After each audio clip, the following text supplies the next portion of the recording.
जय श्रीमन नारायण। दोस्तों, जैसा कि आज के समय के लोग नीचे बैठकर भोजन करना पसंद नहीं करते, सब लोग ऊपर सोफे में बैठकर या डाइनिंग टेबल में बैठकर भोजन करते हैं, जबकि ये सही नियम नहीं है। सही नियम है कि लोग जमीन पर आसन बिछाएं और आलथी पालथी मार कर आराम से बैठकर भोजन करें। जमीन पर बैठकर भोजन और भजन करने के क्या फायदे हैं, आइए सुनते हैं गुरु जी से।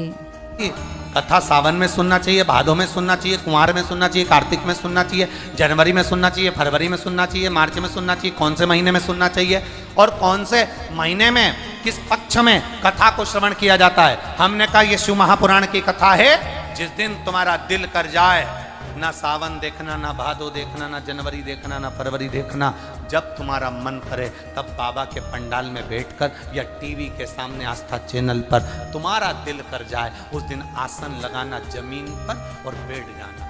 दो चीजें जमीन पर बैठकर करना चाहिए। एक जीमना, जीमना जानते हो? बोलो, जम के बोलो जरा। एक जीमन जमीन पर बैठकर करो और एक भजन जमीन पर बैठकर करो।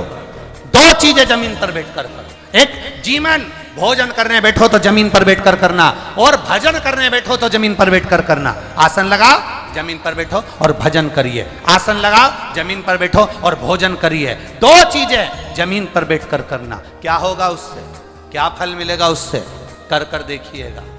केवल जिसको शुगर हो, और शुगर जिसके शरीर में है, उसको नियम बना लेना चाहिए कि मैं कुर्सी पर टेबल पर बैठकर नहीं खाऊंगा, मेरे शरीर में कष्ट है बहू, एक काम कर, जमीन पर एक मोटा सा आसन लगा दे, मैं धीरे से बैठूंगा, वहां बैठकर मैं खाऊंगा। भोजन करो, और भोजन करने के पहले एक बेलपत्र शिव पर चढ़ी हुई और भोजन करने के बाद एक बेलपत्र शिव पर चढ़ी हुई। केवल 3-4 दिन खाकर देखो और शुगर का लेवल जांच करवाना, वो लेवल में मिलेगी आपको। भोजन जमीन पर बैठकर करा जाए, भजन जमीन पर बैठकर करा जाए। जमीन का तत्व हमारे शरीर में होगा तो हमारे जीवन के रोगों को समाप्त करेगा।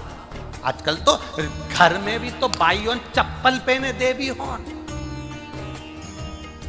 घर में भी चप्पल पहन रही हैं।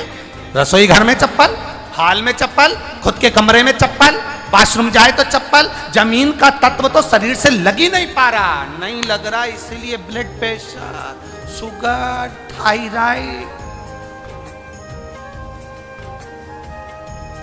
आंखों में चश्मा।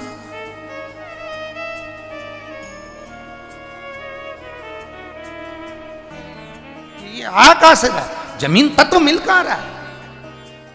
जमीन तत्व की प्राप्ति कहां हो रही है?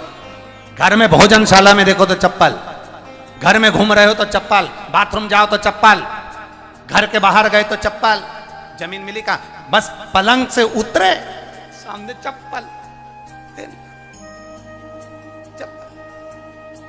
कई तो ऐसे भी हैं कि मंदिर में जाने के लिए भी ऊन की और उसकी कपड़े की चप्पल बना के रखी, वहां भी चप्पल। अब विचार कर,